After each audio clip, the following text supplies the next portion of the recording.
Welcome to the deep dive. Today, we're starting not with a clear picture, not with order, but well, with universal chaos. We're starting with raw potential, with this dark, watery, almost terrifying uncertainty that comes before anything has a definition. Exactly.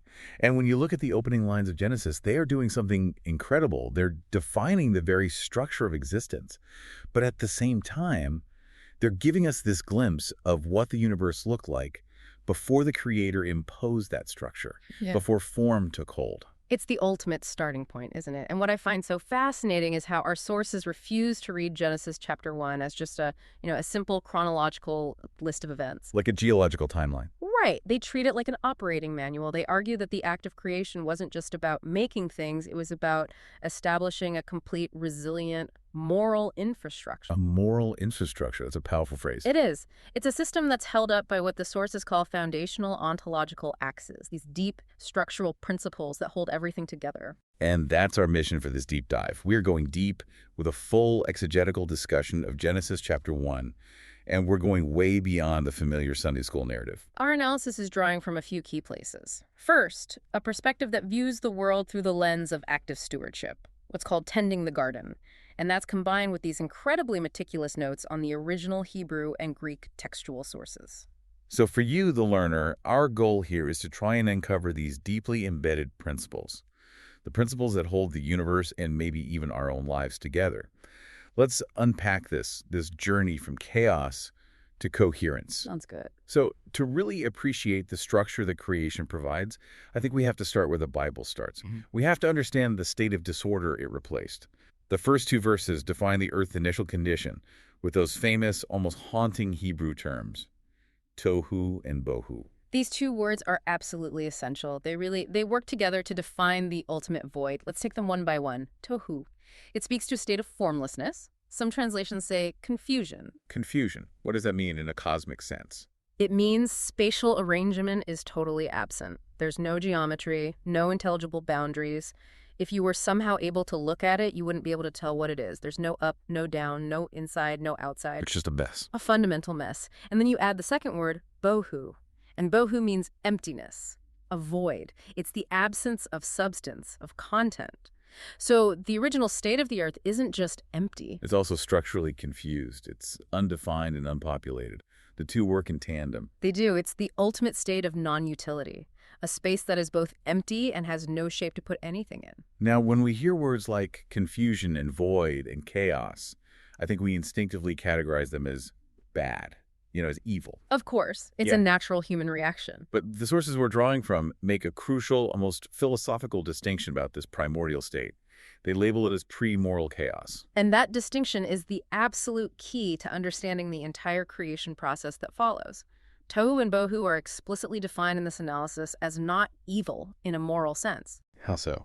Because evil, at least as later texts define it, is usually the result of defiance, of rebellion against an established order. But this state exists before any order is established. Ah, I see. So it's pre-moral, or as the notes say, pre-coherent. Exactly. It's the raw, undifferentiated material of the universe before the architecture of meaning and structure was ever applied. If morality is defined by, say, the correct adherence to a governing structure, then a state that exists before any structure can't really be judged morally. It can't. It's just raw potential, but it's potential that's currently useless because it has no boundaries, no definition. So it's not some active antagonistic force fighting against the Creator. It's more like a state of inherent instability. The potential is there, but without definition, it just collapses in on itself. This idea of unformed potential really deepens the whole thing for me. Precisely. And this is where the source material makes a really crucial leap. It connects this ancient theological concept to some very modern ideas from physics and sociology. Okay, I'm intrigued. This initial condition, this constant inherent pull toward disarray, is defined as entropy or disintegration. Entropy. The second law of thermodynamics. Things tend toward disorder. Exactly. The idea is that when the Creator ceases the active work of ordering, the universe naturally, inevitably, tends to drift back toward this original state of tohu and bohu. We all recognize that feeling in our daily lives, don't we? Okay. If you stop actively cleaning your house, it drifts toward clutter. If you stop maintaining a relationship, it drifts toward distance. Right. And the sources give this process a name. They call this inherent structural decay compound drift. Compound drift. I like that. It sounds insidious. It is. That term perfectly encapsulates the theological danger of the initial state. It's this subtle, pervasive force where, and I'm quoting here, structure weakens and the center no longer holds. It's not a sudden catastrophe. It's not an explosion. No, it's a slow, cumulative loss of definition. It's where the boundaries we rely on start to blur and the system gradually loses the memory of its own design. Can you give me an example? Sure. Think of a business, a company that started with a crystal clear mission.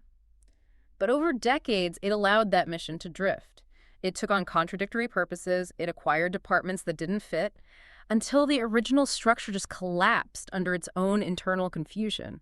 That is, compound drift in action. And abstractly. How do the sources define tohu itself in, structural terms? Abstractly, tohu is defined as the absolute absence of form. Our notes actually denote this with a mathematical symbol, an asterisk. An asterisk. Yes. It represents existence without visible geometry. It fails to present an intelligible face to an observer because there's no frame of reference, no boundary, no defining shape. If you could somehow look into the cosmic abyss before day one was complete, What would you see? you'd essentially be staring into a massive existential question mark at the very soul of creation. It's potential, yes, but it's a potential that is completely indistinguishable from its opposite, from nothingness, until definite boundaries and definitions are applied. That distinction, the cosmic question mark, it makes the task of creation so much more profound than just, filling an empty space. It really does. The subsequent days, then, aren't just about decoration or populating a landscape. They're about actively solving that existential question mark.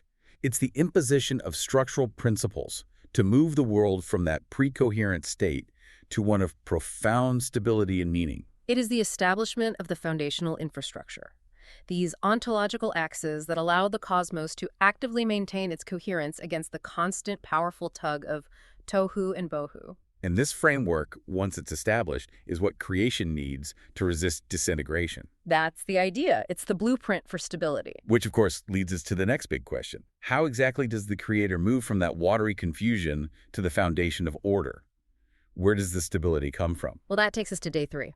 Right. So if the baseline condition of the universe was this liquid, formless chaos, the very first great act of stabilization comes on day 3. And it's something that sounds surprisingly mundane, but philosophically, it's earth-shattering. The emergence of dry land. The emergence of dry land. The separation of the dry land from the water is the first act of radical definition. It provides the necessary foundational stability. Before this moment, every single thing was shifting, fluid, soluble. There was no permanence at all. So the land provides this indispensable, immovable platform for all future life. Exactly. Or, as our sources frame it, it's the platform for the gardener's work. Without that physical stability, nothing else that follows is even possible. You can't plant a seed in a formless ocean. It's the physical and metaphorical resistance against entropy. We established that water, in this specific context, represents that entropic force. It's the solvent that constantly threatens to dissolve all order back into confusion. Absolutely. The stability of the land is the first great bulwark against the return to formlessness. It's the imposition of a fixed boundary in a universe that had none. And our analysis contrasts this essential stability with its ever-present danger, what's called the fractured posture. And the fractured posture in this case for the land is defined as fragile. Yes. The stability is provisional. It's not guaranteed forever. The danger is the constant potential for structural collapse, where the dry land is fragile, always ready to dissolve back into that primordial water. So if that platform collapses, existence returns instantly to tohu and bohu. The whole project fails. So the foundation isn't something to be taken for granted. It's something that must be actively maintained against these solvent forces of disintegration. This gives us the stable stage upon which life can finally act. It's truly amazing how much meaning is packed into that simple sentence, "Let the dry land appear." It's immense. But day 3 isn't done yet, is it? It also introduces the first of these critical axes of the moral infrastructure. And it's a concept linked to seeds, to biology, and memory. This concept, which is derived from the command about vegetation, is arguably the most critical piece of structural analysis in the whole source. Day 3 specifies that the vegetation produces herbs yielding seed, fruit trees bearing fruit after their kind, The Hebrew is liminhu. Liminu, after their kind. That repeated, meticulous phrase establishes what the sources call the remembrance axis. The remembrance axis. Okay, let's unpack that. The definition in the notes is powerful. To be is to have been, which means hold identity through time.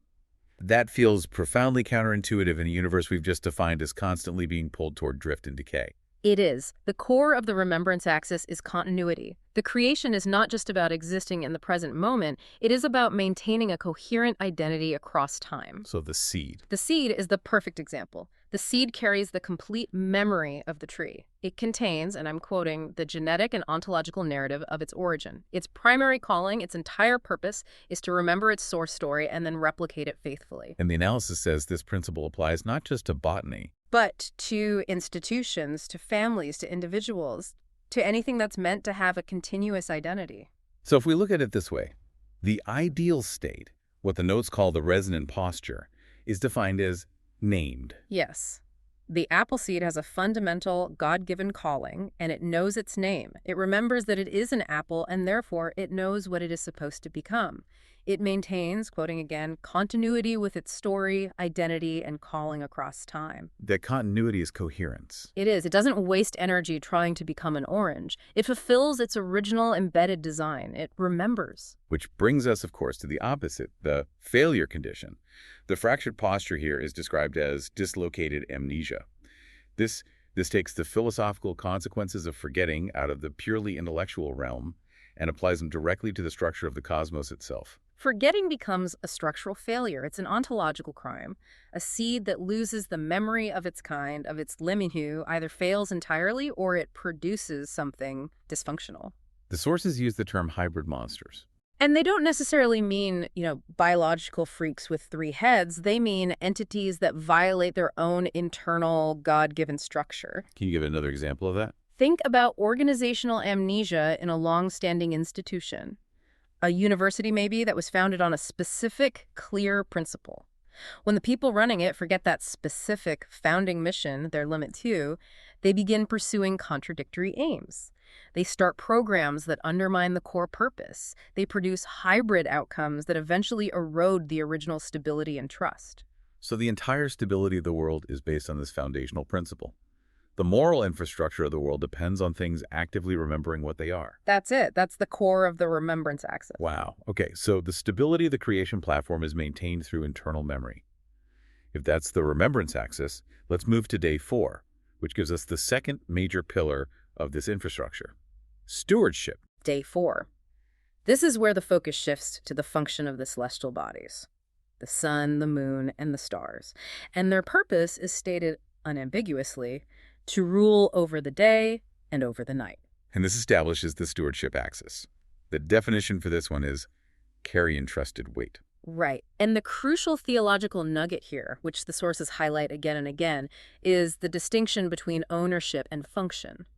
What do you mean? Well, think about it. When was light created? On day 1, let there be light. Exactly. Light was created on day 1 independently of the sun. The sun is created on day 4. Therefore, the sun is not the owner of the light. Ah, I see. That's a critical distinction. It's absolutely critical. The sun's role is purely ministerial. It is a steward that carries what it has been entrusted with. Its purpose is to manage, regulate, and dispense that light for the benefit of the rest of creation. So it doesn't generate the light, it doesn't own it, it doesn't consume it, it just manages it. It acts as an intermediary, a regulator of time and seasons and climate. A perfect steward. This concept of proportional governance, of carrying entrusted weight, that must be extremely challenging to execute perfectly. It's the ultimate challenge of leadership. So success in this axis, the resonant posture, is characterized by being caring proportionate. Stewardship requires perfect balance. The sun has to act with proportionate strength.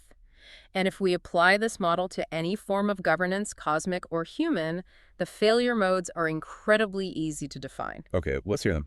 If the steward hoards the resource, in the sun's case, if it withheld its light, what would happen to the earth? It would freeze. Total disaster. Right, that's selfish, non-proportionate action. Hoarding. Conversely, what if it gave too much light, just indiscriminately or recklessly? The Earth would burn, another total disaster. Exactly. So proportionate stewardship is pairing, it's measured, it's regulated, and it's focused entirely on the health and stability of a system it governs, not on its own power or glory. And the fractured posture here isn't just self-destruction, like the seed that fails. It's a global failure.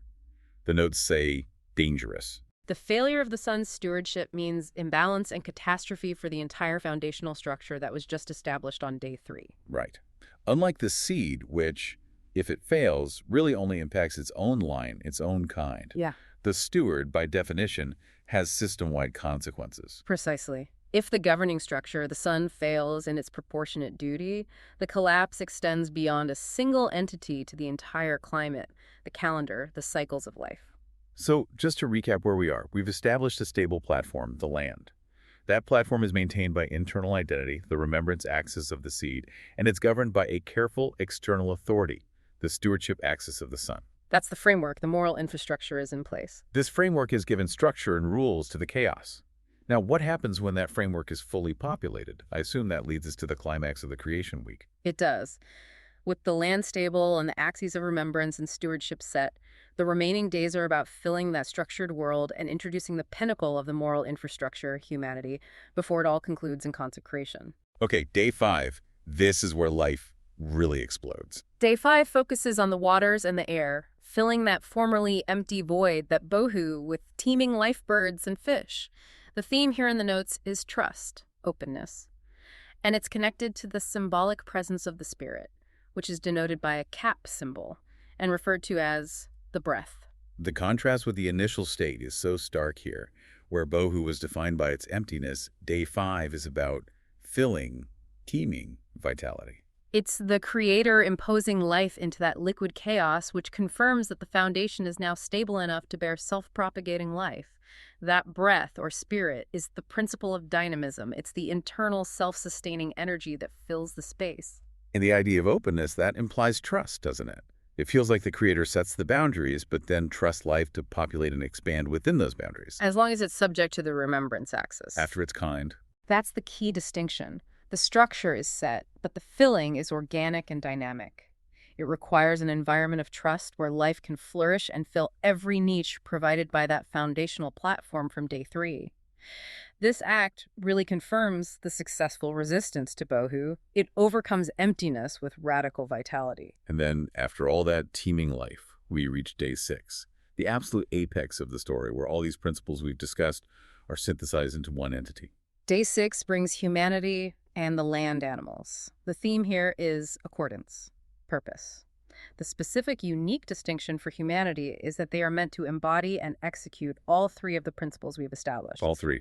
So form, remembrance, and stewardship. All 3. They are created in the image of the Creator, which in this reading means they are designed to be the living embodiment of these ordering principles. So they aren't just subjects of the moral infrastructure, they are the active agents meant to maintain it. They're the synthesis. How does the synthesis manifest in their calling? What are they told to do? The result is defined by 3 powerful concepts in the notes: dominion, caring, coherence, and resonance. Let's start with dominion. That word can be loaded. It can be. But our source material is insistent on defining it as caring dominion, which connects directly back to the day 4 stewardship axis. So if the sun is the steward of light, humanity is meant to be the steward of the entire Earth platform, the land, the life of day 5, the plants of day 3, all of it. All of it. And that stewardship must be proportionate. Dominion, in this framework, is not destructive ownership or reckless exploitation. It is the proportionate application of entrusted weight. Can you elaborate on that? A human being, created in the image of the ultimate creator, is meant to manage the garden with the same caring balance that the sun manages light. There's a difference between an owner who feels he can burn down his own house for the insurance money and a steward who is tasked with ensuring the house thrives for generations to come. That's the difference. That's a powerful distinction. Okay, so what about coherence and resonance? Coherence relates back to the remembrance axis from day 3. Humanity must maintain internal consistency. It has to remember what it is, its identity, its purpose, its connection to the Creator. When humanity fails to maintain coherence, it succumbs to its own form of tohu, internal confusion, and drift. And resonance. Resonance means acting in perfect accordance with the established cosmic form. That asterisk we talked about, the structure that was imposed on tohu. Humanity is meant to be the living mechanism by which the moral infrastructure is actively maintained on the ground, ensuring all parts of creation operate according to their design. So humanity becomes the living synthesis of the stable platform, the memory of kind, and the governing hand. It's the mechanism that ensures the whole system doesn't just drift back into chaos. That's the calling. This sets the stage for the crucial conclusion of the week, the hallowing of the structure itself. After 6 days of intense ordering, definition, and population, the creation culminates not with more action, but with its opposite, with rest. The theme here is reverence, capstone, and it's often symbolized by a single point or bullet, which signifies the rest. It's so important to clarify. This rest isn't just exhaustion, is it? The creator isn't tired and taking a break. Absolutely not. It is an act of consecration that is possible because of completion. It is a hallowing. By resting, the creator is formally declaring that the structure is fully realized, fully operational, and self-sustaining. The language is so definitive, it is finished. That declaration acts as the capstone on the entire edifice. The stability is secured, the definitions are intact, and the system is now fully operational against the threat of entropy. That symbol, the bullet point represents totality and completion, which is the perfect contrast to the asterisk that represented the formlessness of tohu. So the rest itself is an act of creation. In a way, it defines the boundaries of time, setting the rhythm for life and for the moral infrastructure itself. The cycle of work and rest becomes fundamental to the created order. It formalizes the pattern of existence. And the entire creation narrative, when you read it this way, is less about a chronological history of the planet and far more about a foundational theological blueprint for stable existence. It provides the framework for how humans, living in coherence and with proportionate stewardship, can resist that compound drift and maintain the stability of the creation platform. That's the plan. That structural blueprint is deeply compelling. So now that we've established the philosophical and structural meaning of Genesis 1, I want to pivot pretty dramatically and look at the source material this entire analysis is built on. Because the textual and numerical notes contain some incredibly specific and frankly surprising details that reinforce this idea of a deeply patterned and structured cosmos. It's a fascinating turn, but it's essential to the argument. Right, so we're shifting our focus now from the spiritual architecture to the physical architecture of the text itself. The sources go into extensive detail about the specific scholarly additions that were used for this deep exegetical work, rooting the analysis in a meticulous textual history. And this grounding is crucial, especially for an analysis that claims to uncover this deep ontological structure.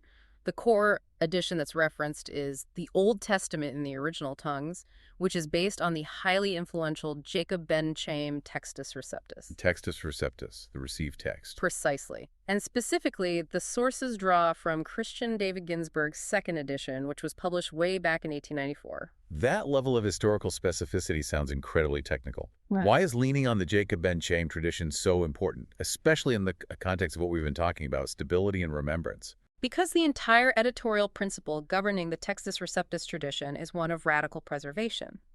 The goal was to maintain the received text tradition, treating it as the authoritative structural whole. It reflects the remembrance axis, but in a textual sense. How so? No variations, no matter how well supported they were by other ancient manuscripts, were introduced into the primary body of the text. All those textual variants, all the little moments where the tradition might have drifted over centuries, were relegated solely to the margins and the footnotes. So the goal was to maintain the coherence of the received text, exactly like the apple seed has to maintain the memory of the apple tree. That's a perfect analogy. The scholarly decision to prioritize the received text over creating some new eclectic reconstruction is, in itself, an act of textual remembrance against textual drift.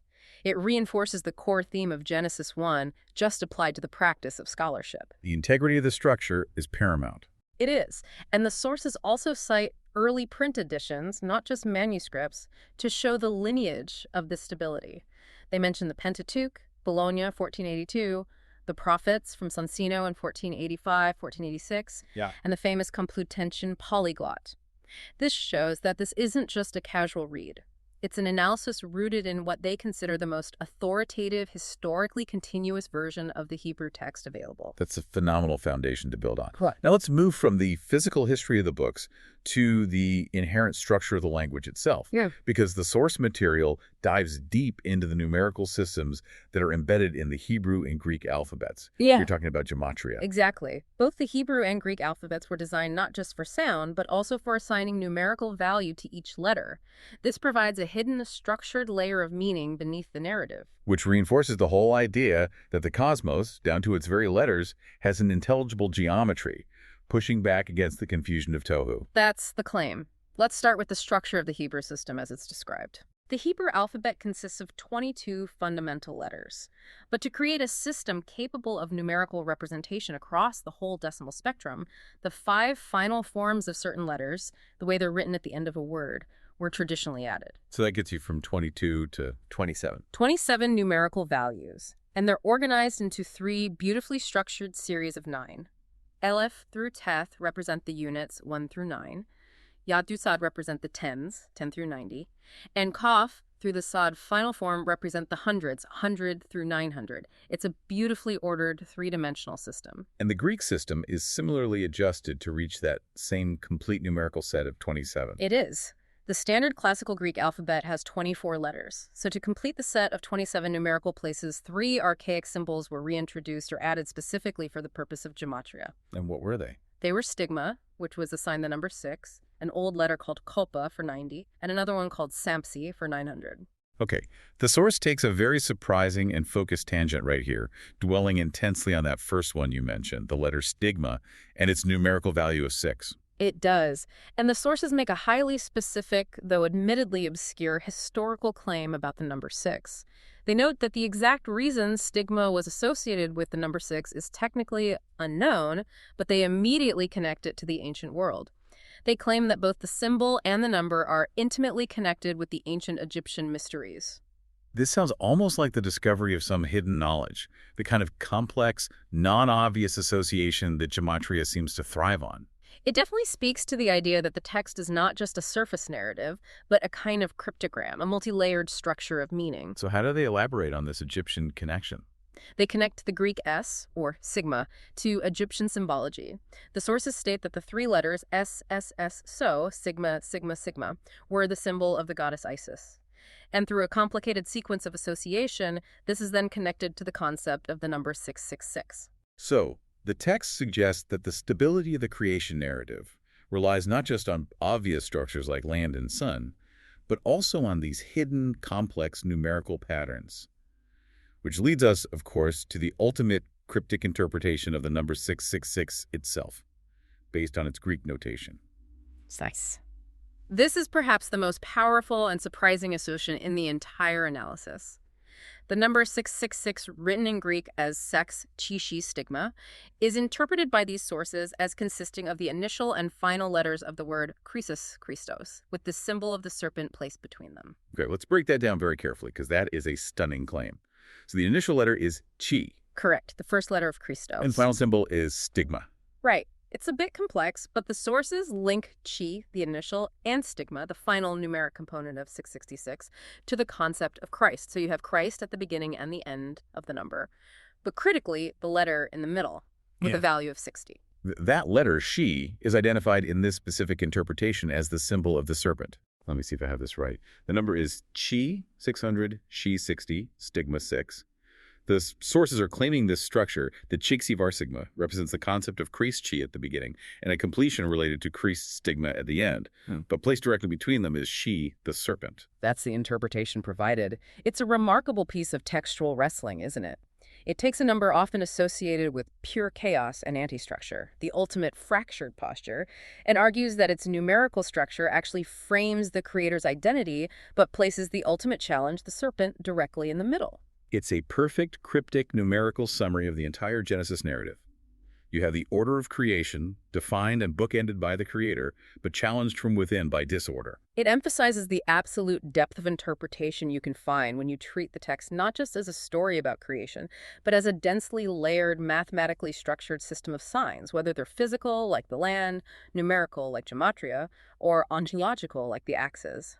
It confirms that stability, even in the text's hidden layers, is achieved by defining and containing disorder.